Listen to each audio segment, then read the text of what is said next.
Hello, everybody, and welcome into the Six Hockey Studios. I'm Jaden Ho here with Kirby Sloan, and we're going to take a look at what was a really interesting 2022 OHL Priority Selection Draft. Obviously, we're going to take a look at the GTHL players who we've been watching very closely this year, and we're going to see how they did in this draft and who got selected and where they're going. So we'll take a look first at comparison with this year's draft and last year's.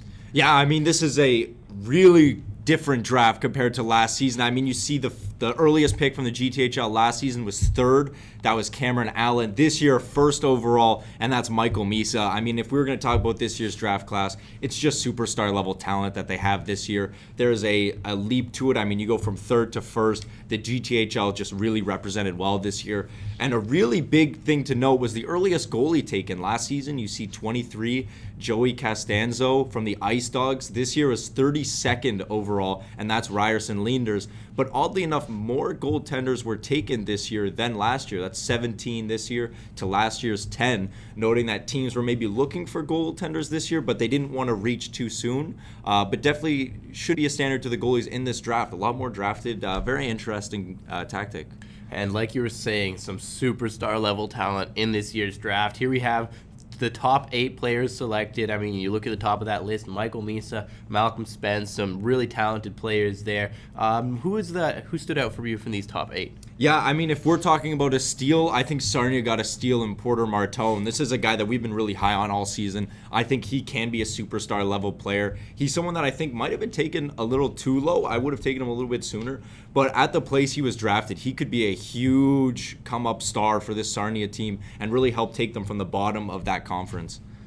And as we take a look now at each of the OHL teams and how many players they drafted from the GTHL, a few standouts: Sudbury Wolves picking 9 GTHL players, Erie, Mississauga, and Niagara also taking 8. So quite a few teams that are really high on those GTHL players. What was the reason behind that, you think? Yeah, I mean, Sudbury didn't even necessarily do bad last season. They were a pretty well-ranked team, but they've been looking to the GTHL talent this year, and I don't blame them. I think the GTHL had a lot of really good talent this year, and the guys they took were really good. I noted their later round picks were a lot of the steals in the draft that we had, a lot of the sleepers, so you can tell that they were really watching for that talent pool, and a lot of the time, some of the guys from the GTHL just get overshined, and they really made sure to do their due diligence and came away with some really big players.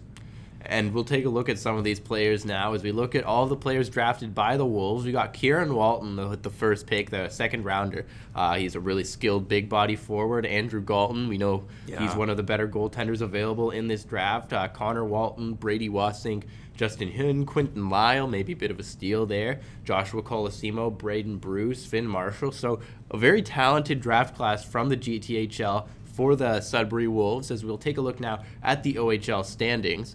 As we see Hamilton and Windsor tops in each of the conferences, you can see the Sudbury Wolves just outside of the playoff picture in the East. Yeah, and I mean, dominant year from Hamilton. This was definitely their year. I mean, they went on to win the whole league. But a lot of teams you see that might have been in the middle of the pack last year, fallen a bit behind. And Sudbury, for example, really knew they needed to develop. And Niagara Sudbury, I found, took some really good picks. And obviously, Erie and Saginaw getting both Spence and Misa. These teams are really going to move up in the standings, I find, this year. This is the draft to improve immediately.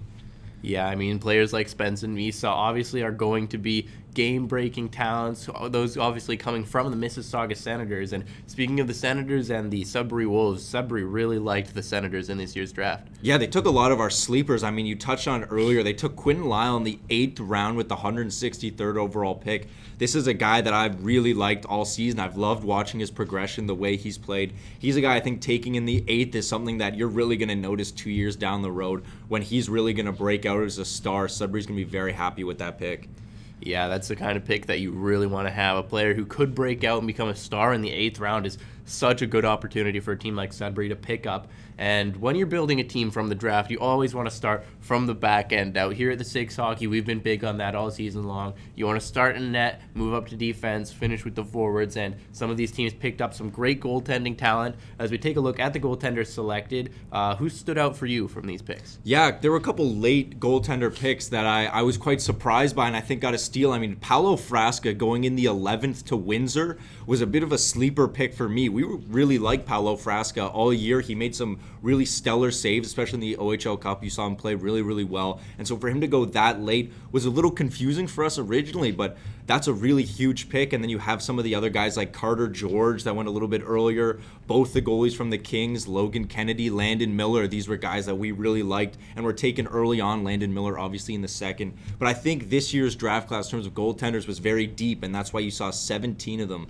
getting drafted. And I mean, obviously, some of the high-end goaltenders are really impressive as well. You look at Ryerson Leanders, the top goaltender picked, Andrew Galton, Jacob Gibbons. So some real great talent between the pipes available in this draft. So we're really going to watch these players as they go into the OHL. And we'll take a look now at some of the players who got drafted to both the OHL and the USHL. Kirby, why would a player want to go to the USHL instead of the OHL? Yeah, so with the USHL, the reason that it's a bit of a draw for some Canadian players now is if you play for the USHL, you are also still eligible to play in the NCAA, and so you can do both. You can also get your education, play in that NCAA hockey as well as the USHL, versus it's the other way around. If you play in the OHL, you are not eligible for the NCAA, but you're eligible for U Sports, which gives you a good opportunity to play at a university here in Canada. But a lot of players really like the draw of going to the NCAA and getting to play both. You saw guys like Owen Power do it last year, playing for both.